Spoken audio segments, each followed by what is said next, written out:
बिस्मिल्लाहिर्रहमानिर्रहीम। अस्सलाम वालेकुम। हमारे पास एक और क्वेश्चन है तकमील मुरब्बा का, एक्सरसाइज नंबर 1.1 और क्वेश्चन 5 की। इस क्वेश्चन की डिमांड हो रही थी कि ये क्वेश्चन भी थोड़ा सा सर समझा दें, तो मैंने कहा चलिए ये भी समझा देता हूँ। तो यहाँ से आपने क्या करना है, हमारे पास सबसे पहले मेथड आपका क्या था कि आपने जो पहला तरीका इसमें था कि कांस्टेंट को आपने राइट साइड पर लेकर चले जाना है। तो हमारे पास जो है कांस्टेंट इसमें है ही नहीं, तो हम किस चीज़ को राइट साइड पर लेकर जाएंगे, किसी को भी राइट साइड पर नहीं लेकर जाएंगे। पहला स्टेप तुम्हारा हो गया खत्म, क्योंकि कांस्टेंट इसमें मौजूद ही नहीं है यहाँ पर। दूसरा स्टेप आपने क्या करना होता था कि ये 3 को आपने डिवाइड कर देना है दोनों तरफ। तो यहाँ हमारे पास जो एक्स स्क्वायर के साथ जो वैल्यू दी गई ये 3 है, और आपने इसको डिवाइड करना है 3 को तकसीम करने से। तो यहाँ से हम क्या करेंगे, तरफैन की बात और 3 एक्स स्क्वायर, इस पर यहाँ पर 3 को तकसीम करेंगे और यहाँ पर भी हम 3 को तकसीम करेंगे, और इस साइड पर भी हम ये 3 को तकसीम करेंगे ऐसे। ठीक है, यानी 3 जो इसके साथ एक्स स्क्वायर के साथ दिया गया था वो इधर भी तकसीम करेंगे, इसके साथ भी तकसीम करेंगे और इधर भी तकसीम करेंगे। तो ये हमारे पास यहाँ से तो कैंसिल हो गया एक्स स्क्वायर, और यहाँ हमारे पास 7x और ओवर 3 यानी बाई 3, और ये 0 हो जाएगा, क्योंकि तो 0 जिस पर भी डिवाइड करें वो 0 हो जाता है।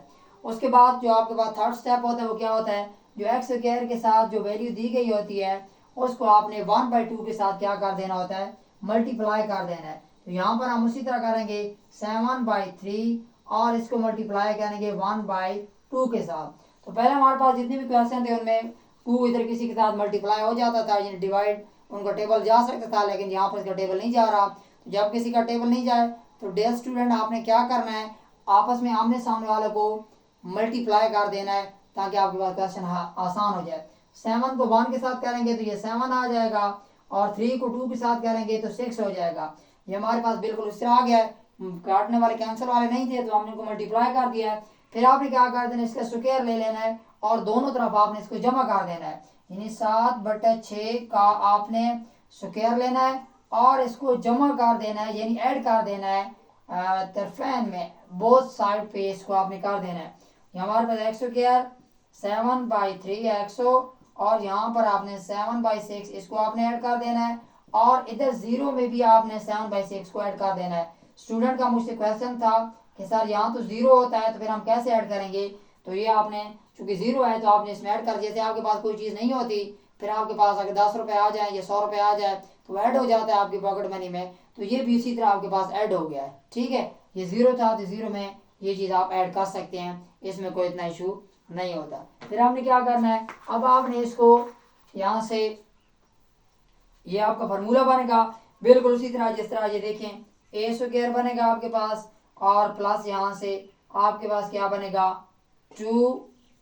ठीक है, और उसके बाद आपके पास ए की वैल्यू ये बनेगी, बी की वैल्यू अभी तक हम बनाएंगे, और इसके बाद सी की वैल्यू हमारे बी की वैल्यू हमारे पास ये बन गई ए स्क्वायर प्लस बी स्क्वायर, और उसके बाद प्लस 2ab, यानी बी की वैल्यू ये है तो 7/6 हमारे पास बनेगी। अगर हम यहाँ पर इसको कैंसिल कर दें 2/3 कर दें तो ये 7/3 इसी तरह आ सकता है। ठीक है, तो ये हमारे पास किसका फार्मूला बन रहा है, ये x और 7/6 का फार्मूला बन रहा है, x और 7/6 का फार्मूला बन रहा है। जिनके ऊपर मुरब्बे हैं फार्मूला उन्हीं का बनेगा, और प्लस माइनस साइन दो के साथ मौजूद है वही लगेगा। तो ये हमारे पास इधर क्या आएगा, प्लस का साइन है तो हमारे पास क्या आ जाएगा, प्लस आ जाएगा। बाकी आप फार्मूले को ओपन करें तो यही चीज़ दोबारा आपके पास आ जाएगी, ये प्लस आ जाएगा। उसके राइट साइड पे आप देखें तो हमारे पास ये इसी तरह आया हुआ है। अगर आप इसको खोलना चाहें तो आपकी मर्जी है, अगर आप इसको ना भी खोलना चाहें तो भी आपकी मर्जी है। ठीक है, अब हम क्या करेंगे, इसका अगर आप खोलना चाहें 7/7 हो जाएगा और 6/6 36 हो जाएगा। नहीं खोलना चाहें तो आप इसका जजर ले लें, आपकी मर्जी है। यहाँ से हम जजर लाजमी, अगला स्टेप हमारा जजर का ही है, तो यहाँ से हम इसका जजर लेंगे, इस साइड पे भी जजर लेंगे, और 7/6 जो है इसका भी हम जजर लेंगे। ये आपस में कैंसिल हो जाएंगे, जजर और स्क्वायर कैंसिल हो गए हैं, तो 7/6 आ गया है, और उसके बाद जमा नफी आपके पास 7/6 बच गया है। अब आपने क्या कर देना है, बिल्कुल उसी तरह इसको आपने उस तरफ लेकर चले जाना है, एक्स बराबर है, यानी एक दफ़ा आपने जमा लिख देना है और एक दफ़ा आपने माइनस लिख देना है।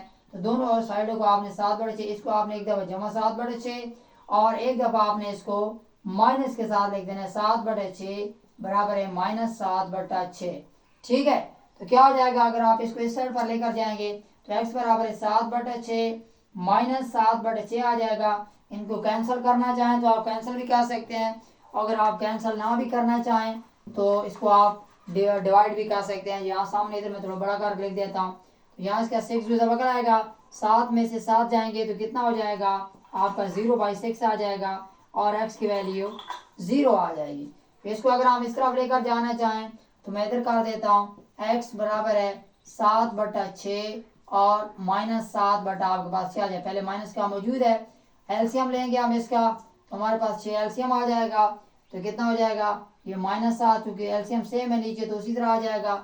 और आपके पास माइनस माइनस जमा आ जाता है तो -14/6 आ जाएगा। और अगर आप 2 का टेबल लेकर जाना चाहे तो 7 दफ़ा और यहाँ पर 3 तो -7/3 आपके पास इस तरह क्वेश्चन का आंसर आ जाएगा। ठीक है, ये एक इम्पोर्टेंट क्वेश्चन था। थोड़ा यहाँ से किसी को डिफिकल्टी थी स्टूडेंट को, उन्होंने मुझसे कहा कि सर थोड़ा सा समझा दें, तो मैंने आपको एक्सप्लेन कर दिया है। अगर आप लोगों को मेरे क्वेश्चन का मेथड अच्छा लगा हो तो काइंडली मेरे चैनल को सब्सक्राइब लाजमी करना है और लाइक भी लाजमी करना है ताकि मेरी हौसला अफजाई होती रहेगी। Thank you very much.